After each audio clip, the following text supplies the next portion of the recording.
द्रोणाने अगदी तसाच बाण मारला. शेमंत पंचक्षेत्रामध्ये त्याचा पिता तपश्चर्या करत होता. त्याच्या वंजळीमध्ये जाऊन ते शिर पडलं आणि त्याचा पिता ही मृत्यूला प्राप्त झाला अशी कथा येते. तदनंतर द्रोणाचार्य काही केले नाट्यानं. देवानं सांगितलं द्रोणाचार्य असे वीर आहेत. म्हणले कसे वीर आहेत? ब्रह्मदेव जरी प्रत्यक्ष आले तरी त्यांना हरू शकणार नाहीत. म्हणले जोपर्यंत त्यांच्या हातामध्ये शस्त्र आहे तोपर्यंत मी सुद्धा त्यांना पराजित करू शकणार नाही. म्हणले मग काय करायचं? म्हणले काहीतरी युक्ती करावी लागेल है ना. काय करायची युक्ती? ती युक्ती देवाने विचार केला. ती युक्ती अर्जुनाला सांगून उपयोग नाही. ती युक्ती कोणाला सांगावी लागेल? धर्मदादाला सांगावं लागेल. देवाला माहित. धर्मदादाकडे आले. म्हणले दादा, म्हटले काय आज आहे ना, म्हणले तुम्हाला थोडस खोटं बोलावं लागेल. ते म्हणले खोट? अरे जन्मल्यापासून एकदा सुद्धा खोटं बोललो नाही. म्हटले ज्याला खोटं बोलण्याचा अभ्यास असेल तो भाग वेगळा आहे ना. पावलोपावली जे खोटं बोलत असतील त्यांची गोष्ट वेगळी आहे. पण जो जीवनामध्ये एकदा सुद्धा खोटं बोलला नाही त्या धर्मदादाला देव सांगू लागले तुला आज खोटं बोलावं लागेल. दादानं सांगितलं देवा ते काही असो परंतु मी खोटं बोलणार नाही. ते म्हणले तू जर खोटं बोलत नसतं तर चाललो मग आपलं युद्ध. तुझी महाभारत युद्ध सांभाळ काय करायचं ते. येणं केलं प्रकारेनं देवानं त्याला तयार केलं असं वर्णन करतात संत. ठीक आहे देवा, पण त्यांनी विचार केला रे जीवनामध्ये एकदा खोटं बोललो नाही काय करावं. त्यांनी मधला मार्ग निवडला. काय मधला मार्ग? विठाल विठाल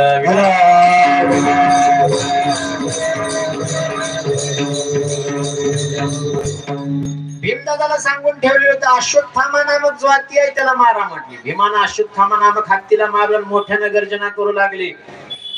गुरु आचार्य द्रोणाचार्यांच्या समोर जाऊन गुरुदेव मैंने अश्वत्थामा को मार दिया, मैंने अश्वत्थामा को मार दिया. द्रोणाचार्यांनी विचार केला अश्वत्थामा तर चिरंजीवनी हो म्हणतो अश्वत्थामाला मारलंय. द्रोणाचार्याला काय माहिती हत्ती नामक अश्वत्थाम्याला मारले. अश्वत्थामाला मारलं असं म्हटल्यानंतर द्रोणाचार्य काही बोलत नाही. त्यांनी विचार केला याच्या संग बोलून काय उपयोग आहे. म्हटले जो सत्यवदन करणारा आहे सत्य सांगणार आहे त्याच्याकडे जाऊया. निघालेले आहेत द्रोणाचार्य. कोणाकडे? धर्मराजाकडे आलेले आहेत महाराज. धर्मराजाने प्रणाम केला. प्रणाम गुरुदेव. द्रोणाचार्य सांगितलं मुझे प्रणाम नहीं चाहिए, मुझे सत्य चाहिए. बता अश्वत्थामा मर चुका है क्या? विचार करा महाराज. द्रोणाचार्य कोणाचे सेनापती आहेत? कौरवांचे. आणि विचारायला कोणाला चालले? धर्मराजाला चालले. धर्मराज कुठे आहे?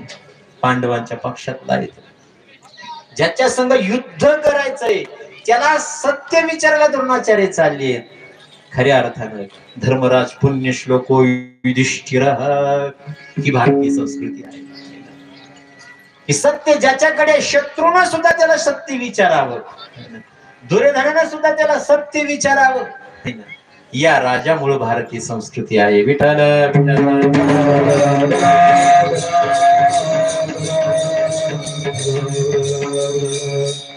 तेव्हा मध्य उत्तर देण्याचा निर्णय धर्मराजाने घेतला आणि नरवा कुंजरो हत हत्ती मेला का मनुष्य मेला मला माहित नाही. आता खरं सांगा हत्ती मेला माहित होतं का नव्हतं? वदविले धर्मा मुखे नारायणे अंगुष्ठ त्या कर्मासाठी गेला. द्रोणाचार्य तुरंत महाराज तो शस्त्र सोडून दिले आणि समाधी लावली. कोणत्या युनीला तो गेला असं पाहावं म्हणून शस्त्र खाली ठेवता क्षणी धृष्टद्युम्नानं रथातून उडी मारली आणि द्रोणाचार्यांचा वध केला. आपण म्हणाल महाराज एवढं मोठं कृत्य धृष्टद्युम्नानं केलं. निशस्त्र देवानं मारलं द्रोणाचार्याला. कसं मारलं? खरं तर देवानं मारलं. कोणी मारलं? एरवी कोणीच मारू शकत नव्हतं द्रोणाचार्याला, पण युक्ती कोणी केली? देवानं केली. देवाने जर केली नसती तर द्रोणाचार्य मरत नव्हते पांडवांना. देवाने असं का केलं? का केलं असं? द्रोणाचार्यांना असा का मृत्यू? जे वेद अध्ययन वेद शास्त्र अध्ययनामध्ये श्रेष्ठ असलेले द्रोणाचार्य त्यांचा मृत्यू शस्त्र खाली ठेवून भूमीवरती का व्हावा? पूजनीय श्री मोरारी बापूंनी खूप सुंदर भाव सांगितला महाराज. तो सांगून आपण पुढे चालू. ते म्हणतात जेव्हा महाभारत युद्ध प्रारंभ होऊ लागलं तेव्हा द्रोणाचार्यांच्या मनामध्ये एक भाव आला. म्हटले एक भाव. कोणता भाव आला? म्हणले अश्वत्थामा चिरंजीव आहे. अश्वत्थामा कसा आहे? मृत्यू होणार नाही अश्वत्थामाचा. आणि कौरव आणि पांडव यांना काही वरदान नाही म्हटले, हे आपसात युद्ध करतील आणि मरतील. आणि राजा कोण होईल म्हणले? माझा पोर्या. कोण म्हणले? देव म्हणले असा अशुद्ध विचार आला तुमच्या मनामध्ये, तो अशुद्धच विचार तुमच्या मृत्यूला कारणीभूत. तेवढा अशुद्ध विचार आलाय ना, तर मग अशुद्धच तत्वानं तुमचा मृत्यू होईल. विठ्ठल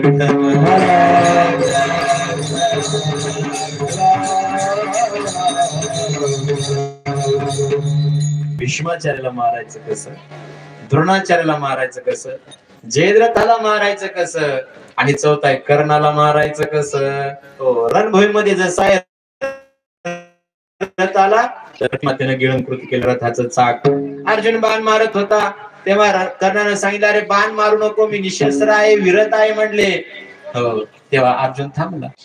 देव जवळ आले म्हणजे अर्जुना म्हटले काय बाण मार? म्हटले का देवा? तो विरत आहे, निशस्त्र आहे, त्याच्या हातामध्ये धनुष्य नाहीये. अरे म्हटले आताच बाण मार, म्हटले या क्षणाला तो मरणार आहे. म्हणले कस काय देवा? नाही म्हणले आतंकवाद्यांना असंच मारावं लागतं. विठ्ठल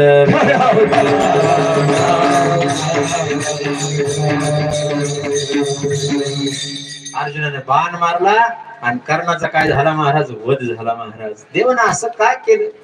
अहो आता धर्माची गोष्टी सांगू लागल्या. हो काय? अरे मी विरत आहे, निशस्त्र आहे, धरणीनं माझं चाक गिळंकृत केलेलं आहे. निशस्त्रावरती शस्त्र चालवणं वीराचा धर्म नाही. अरे मग भर सभेमध्ये द्रौपदीचं वस्त्रहरण होत होतं, ते वीरानं पाहणं धर्म होता का? लक्षक्रामध्ये पांडवांना जाण्याचा प्रयत्न केला, त्याच्यामध्ये तुम्ही सुद्धा होतातच. तो काय धर्म आहे का वीराचा? भीमदादाला विष खाऊ घातला, हा काय धर्म आहे? म्हणा अधर्म्याला काही अशा गोष्टींना मारलं तरी पुण्य लागतं. विठ्ठल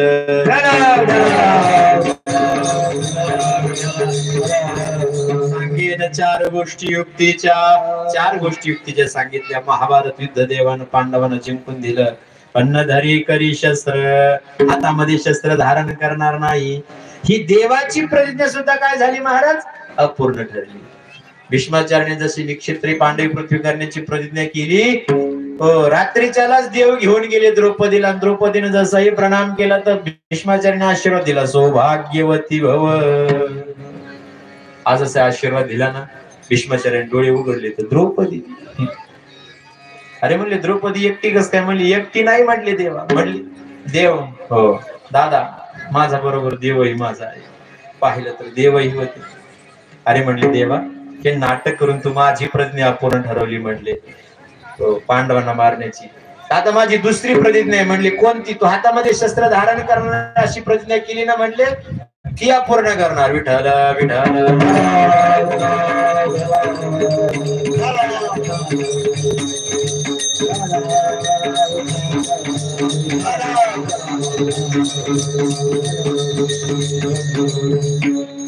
विठ्ठल रस्त्याच्या बाजूला उभा राहा सगळे. विठ्ठल विठ्ठल अलीकडे येऊन थांबा.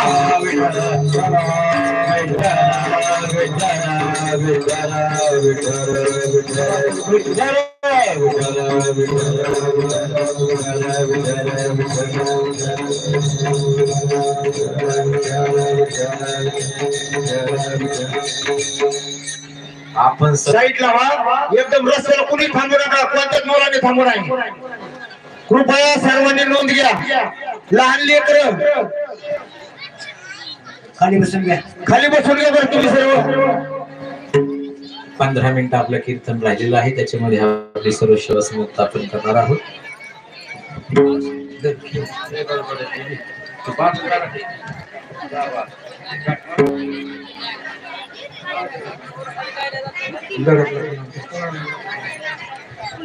संयोजकांनी 12:30चा टाइम दिलेला आहे आपल्याला. हो 12:30.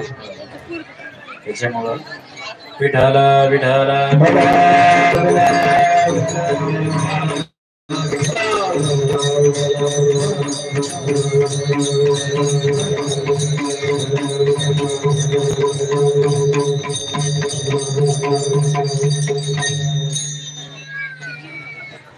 चालू. विठ्ठल विठ्ठल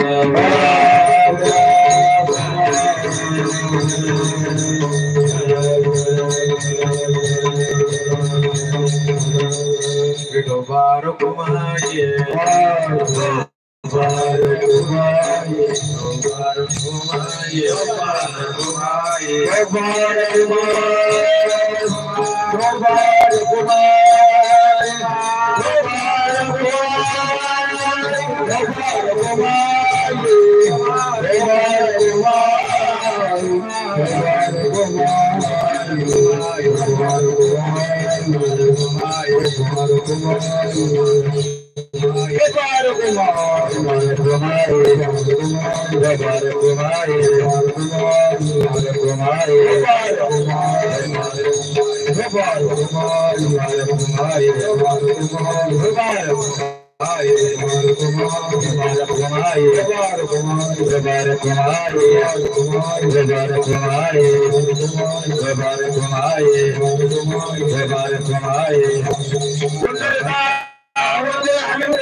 रामचंद्र भगवान की जय।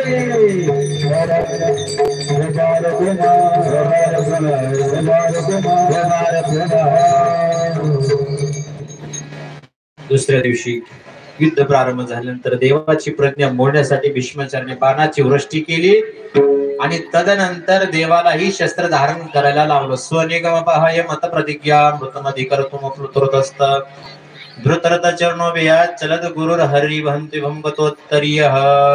भीष्मपण केला खरा धनुर्धरा रक्षिले। भीष्मपण केला खरा भीष्मपण केला खरा भीष्मपण केला खरा भीष्मपण केला खरा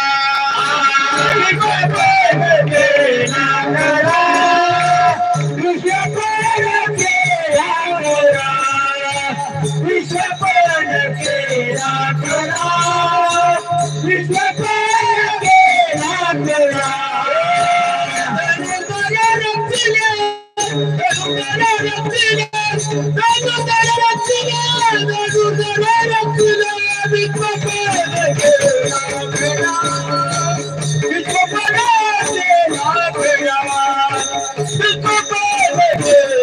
खरा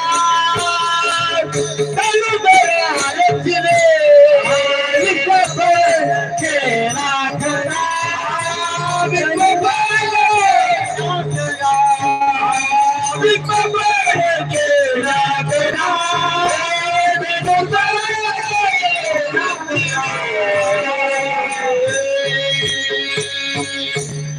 विश्वपण केला खरा धनुर्धरा रक्षिले।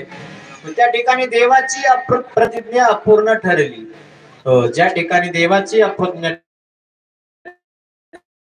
तुमचं कसं तुकोरा म्हणले आमचं असं आहे। तुका म्हणे घालू तयावरी भार बहुवा संसार देवा पाही। सत्य संकल्पाचा दाता नारायण सर्व करी पूर्ण मनोरथ। आपण जर सत्य संकल्प केला ना तर सत्य संकल्पाचा दाता नारायण तो पूर्ण करणारा नारायण परमात्मा असतो। 500 वर्षापासून निर्माण झालेला हा संघर्ष अयोध्या मंदिरासाठी त्यांनी सत्य संकल्प केला की मंदिर परिपूर्ण झालं पाहिजे, मंदिर झालं पाहिजे, बाबरी मस्जिद हाकली गेली पाहिजे।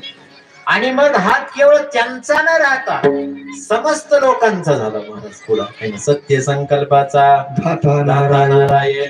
आणि तो आज दिवस उगवला। आपल्या भारताचे पंतप्रधान नरेंद्र मोदी साहेब यांच्या हस्ते आज या ठिकाणी त्या ठिकाणी प्राण प्रतिष्ठा सोहळा संपन्न होता या क्षणात। पण आपण भाग्यवान आहोत, तिथे जरी नसलो तरी त्या सोहळ्याचे साक्षीदार आपण आहोत महाराज। आपण या ठिकाणी जिवंत आहोत या कालामध्ये, या कालखंडामध्ये, म्हणून आपल्या भाग्य आहे त्या भाग्याची सर्वांनी टाळे वाजव।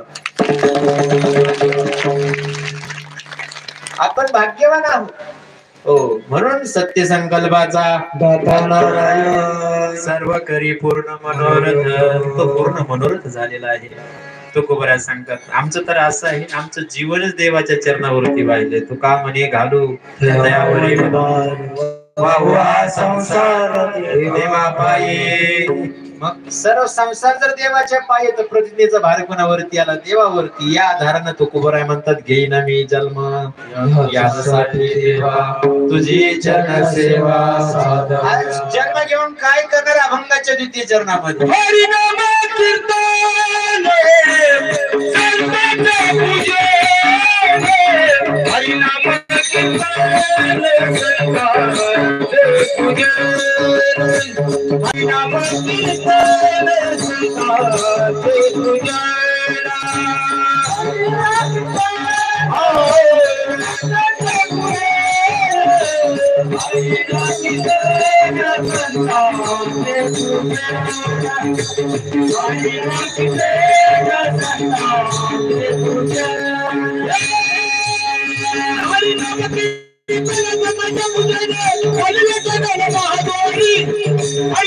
कीर्तन संतांचे पूजे, हरिनाम कीर्तन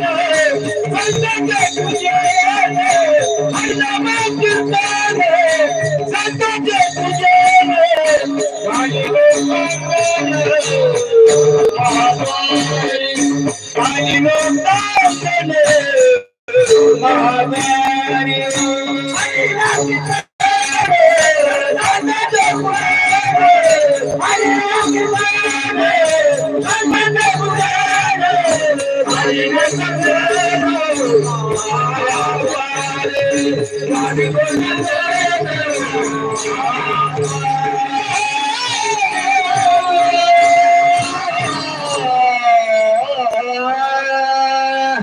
तुकोबरा बोलतात हरिनाम कीर्तन संतांचे पूजन घाली लोटांगण महाद्वारे. तुझ्या नामाचं कीर्तन, तुझ्या संतांचं पूजन आणि तुझ्या महाद्वारामध्ये लोटांगण घालील देवा. अशा 3 प्रकारानं मी तुझी सेवा करणार.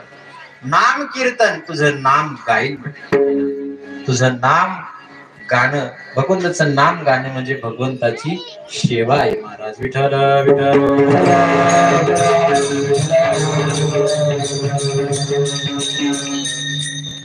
हे नाम किती श्रेष्ठ आहे ज्ञानोबारांनी ज्ञानेश्वरी मध्ये सांगितलं ना. अखंड नामस्मरण करतात.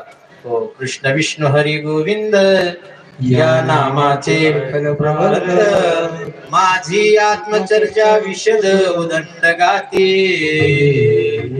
कृष्ण विष्णू हरी गोविंद अखंड भगवंताचं नामस्मरण करतात. ऐसे माझ्यानी नाम घोषे नाहीची करते विश्वाची दुःखे अवघे जगची महासुखे धुमधुमीत भरले. यम म्हणे काय यमावे दमू म्हणे कवनाते दमावे तीर्थे म्हणती काय खावे दोष ओखदासी नाही. कशामुळे ताईसे माझे मी नाम घोषे. असं भगवंताच्या नाम घोषानं अवघाची संसार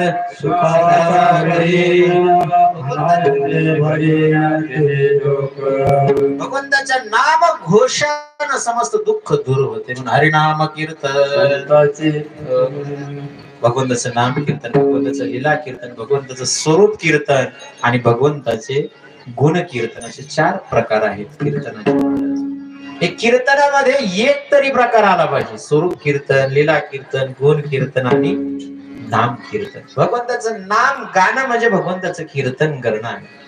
भगवंताचं नाम हे भगवंताच्या स्वरूपापेक्षाही श्रेष्ठ आहे. भगवंताचे 2 स्वरूप आहेत, व्यक्त आणि अव्यक्त आहेत ना. 12व्या अध्यायामध्ये ज्ञानोबराय बोलतात ना, ते व्यक्त आणि अव्यक्त तूच आहे म्हणजे. निर्गुण आणि सगुण कोण आहे? तूच आहे.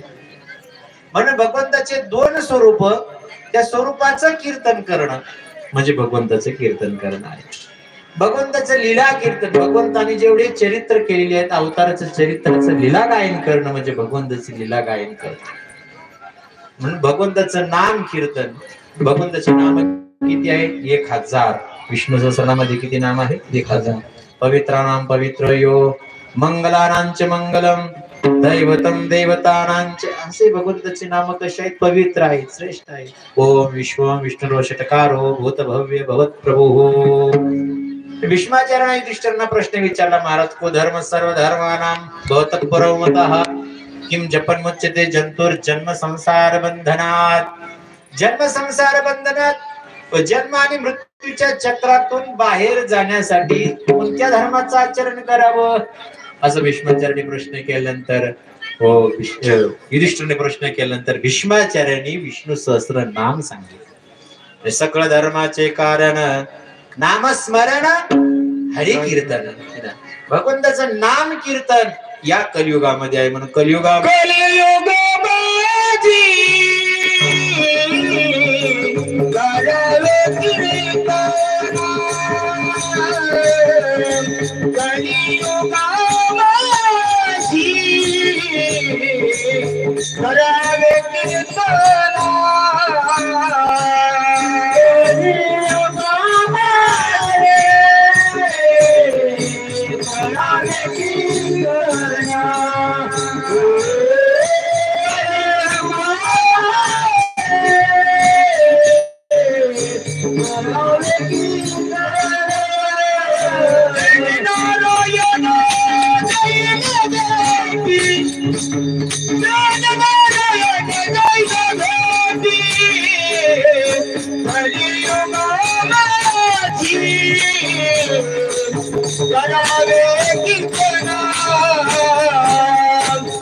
नाम कीर्तन, भगवंताचं नाम भगवंतापेक्षा श्रेष्ठ आहे आणि नामानं स्वरूपाची प्राप्ती होऊन जाते. म्हणून हरिनाम कीर्तन, हरिनाम कीर्तन सर्व आचार्य सर्व संत यांनी गायलेलं आहे. महाराज नाम हे सर्वांनी गायलेलं. आचार्य असतील, शंकराचार्य असतील, भज गोविंदम भज गोविंदम भज गोविंदम मूढमते, किंवा चैतन्य महाप्रभू असतील, हरे राम राम राम हरे हरे, हरे कृष्णा कृष्ण कृष्ण हरे हरे, हरे राम राम राम हरे हरे, हरे कृष्ण कृष्ण कृष्ण हरे हरे, हरे राम हरे हरे, हरे कृष्ण कृष्ण कृष्ण हरे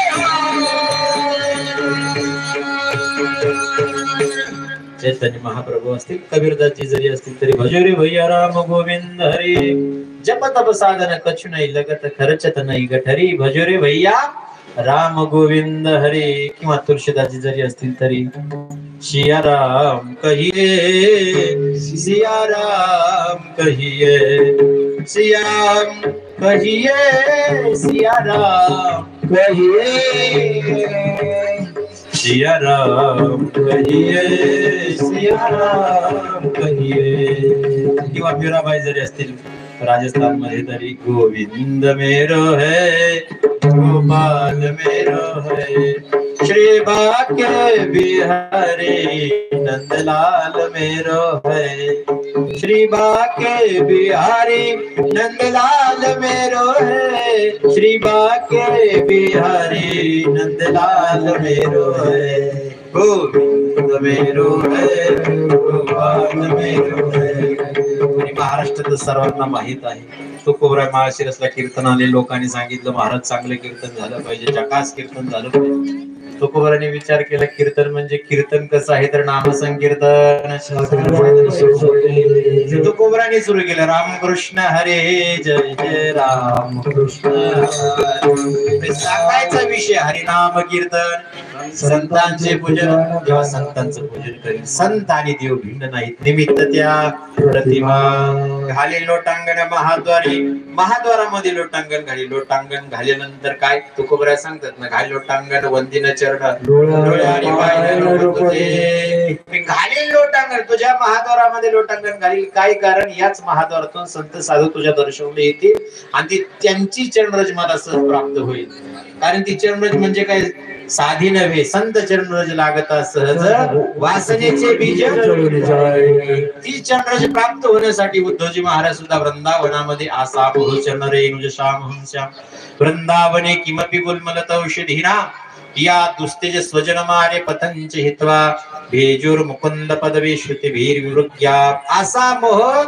चरण रेणु श्याम श्याम वृंदावने किमपि गुल्मलत औषधीना गुल्म कर लता कर मला वृक्ष कर असं म्हणतात म्हणून ती चंद्र सहज मला तुझ्या महाद्वारामध्ये प्राप्त होईल घाली लोटांगण महाद्वारी अशी सेवा घडली तर आनंदाने निर्भर असेल सुख दुःखाची चाल नसेल अनेक आस करणार नाही अनेक सायस करणार नाही तो आनंदे निर्भर आनंदाने निर्भर काय कारण हो तुझ्या नामाचं कीर्तन होईल संतांचं पूजन होईल त्याच्यामध्ये काय घडेल सदा नाम घोष करू हरी कथा तेने सदा चित्ता समाधान सर्व सुख ल्यालो आनंदे निर्भर असो ते ढाई सुख दुःखा नाही झाला मग अनेक सायास करणार नाही अनेक आशय धरणार नाही अनेक सायास करणार नाही तपाचा सायास करणार नाही अष्टंग योगाचा सायास करणार नाही तीर्थयात्रेचा सायास करणार नाही म्हटले मग एकच सायास करणार हरिनाम कीर्तन संतांचे पूजन घाली लोटांगण महाद्वारी आणि आशय धरणार नाही कोणती आस धरणार हीच व्हावी माझी आस जन्म तुझा दास म्हणून घेईन मी जन्म याच्यासाठी देवा तुझी चरण सेवा अशी सेवा माझ्याकडून घडली तर काय असेल अभंगाच्या शेवटच्या चरणामध्ये मोक्षा माघरी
क्षमा घरी कामारी हे दासी होय सांगायशी तुका म्हणे मोक्ष दास होतो म्हणजे काय पुरुषार्थ सिद्धी चौथी घेऊन आपल्या हाती देगाला भक्ती पंथू जगात येतो जगाला मोक्ष प्रदान करण्याचा अधिकार त्यांना प्राप्त होतो भगवंताच्या केलेल्या सेवेमुळे कोणती सेवा हरिनाम कीर्तन संतांचे पूजन घाली लोटांगण महाद्वारे मोक्षदास होतो यात नवल नाही महाराजाचं स्मरण केलं जातं नामस्मरण केलं जातं तोच परमात्मा दास होतो मग काय करतो डोरवडण्याचंही काम करू लागतो खुरपण्याचंही काम करू लागतो आणि गोरोबा काकांच्या घरी मडके घडून विकण्याचंही काम करू लागतो कोणती सेवा हरिनाम कीर्तन संतांचे पूजन घाली लोटांगण महाद्वारी ही सेवा सगळ्याकडून घडावी अशी प्रार्थना प्रभू रामचंद्रांच्या चरणी करून झालेली सेवा त्यांच्या चरणी समर्पित करून या ठिकाणी सेवेला विराम द्यायचा आहे तत्पूर्वी 2 मिनिट फक्त बोलायचंय आणि नंतर सेवा विश्राम घेणार आहे. ज्ञानेश्वर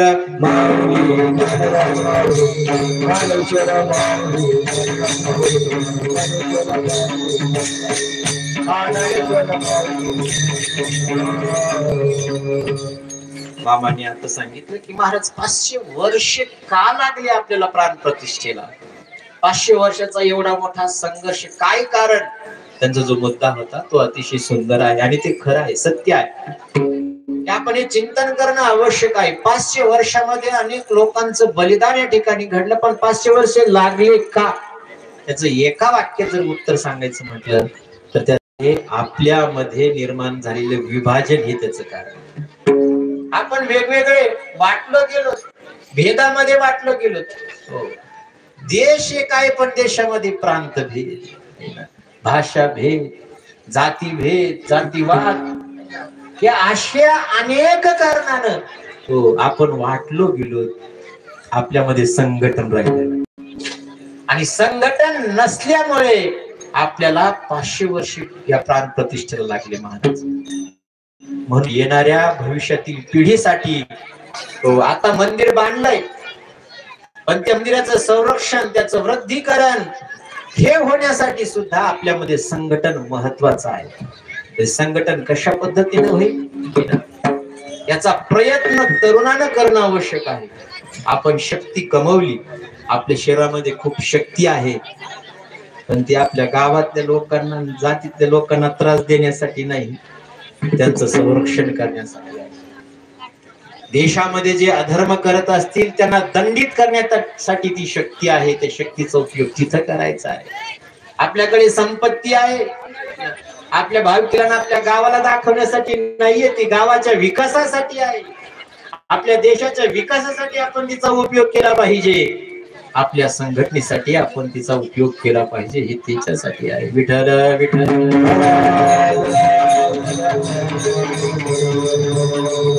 आपल्याकडे ज्ञान आहे, त्या ज्ञानाचा उपयोग अज्ञानी माणसाला हिणवण्यासाठी नाही, तर त्याला ज्ञानी करण्यासाठी केला पाहिजे. त्याला सन्मार्गावर आणण्यासाठी केला पाहिजे. त्याला योग्य मार्गदर्शन करण्यासाठी केला पाहिजे. त्याच्यावर हसण्यासाठी आपल्या ज्ञानाचा उपयोग नाही केला पाहिजे.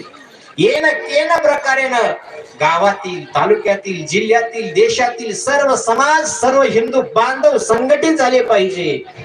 आणि भविष्यामध्ये सुद्धा राम मंदिरावर त्याशी गदा येणार नाही असे संस्कार आपण आपल्या पुत्रांना, आपल्या कन्यांना आपण केले पाहिजे. तर त्याचं संरक्षणही अशा पद्धतीने होऊ शकेल आणि ते झालं पाहिजे. तुमच्या चरणी प्रार्थना करून झालेली सेवा या ठिकाणी आता इकडे या पुढे सगळे अक्षता टाकायच्यात, पुढे या सगळे जण, उठून या, उठून सगळे तिकडचे पाठीमागचे सगळे जे बसलेले आहेत त्यांनी अक्षता घेण्यासाठी या. चला हॉटेलकडचे इकडे या, इकडे या तरुण मंडळी. आणि ज्यांनी आपल्या स्वतःचा अक्षता आणलेला आहे त्यांनी तोच घ्यायचा आहे. महिलांनी कोणी कोणी आणलेला आहे ना, शेजाऱ्याला जर नसला तर तो द्या, ज्याला नाही त्याला द्या. ते पुरुष मंडळी तिकडचे राहिलेले फक्त 2 मिनिटं राहिलेले फक्त. आपल्याला अक्षता टाकायचा आहे, लवकर घ्या पटपट अक्षता. पुढे पडेल श्रीराम जय जय राम, श्रीराम जय जय राम, श्रीराम जय जय राम, श्रीराम जय जय राम, श्रीराम जय जय राम, श्रीराम जय जय राम, श्रीराम जय जय राम, श्रीराम जय जय राम, श्रीराम जय जय राम, श्रीराम जय जय राम, राम जय जय राम, श्रीराम जय जय राम, श्रीराम जय जय राम, श्रीराम जय जय राम, श्रीराम जय जय राम.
रामचंद्र भगवान की जय। मला वाटतं अक्षता विकास जर टाकला तर पायंदळी तर ज्यांना तिथं ह्याच्यापाशी रामाच्या त्या मूर्तीपाशी तिथं नेऊन अक्षता टाकलेला एकदम योग्य ठरेल। कारण अक्षता जर आपण इथून टाकला तर आपल्या पायदळी तो अक्षता तुडवेल याची सर्वांनी नोंद घ्या। काहींनी इकडे टाका, काहींनी इकडे टाका, पण पायदळी पडणार नाही याची सर्वांनी नोंद घ्या। पुंडलिका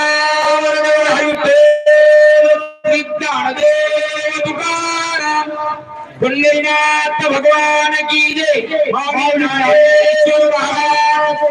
गुरु तुकाराम महाराज की जय। भगवान की जय। रामचंद्र भगवान की जय।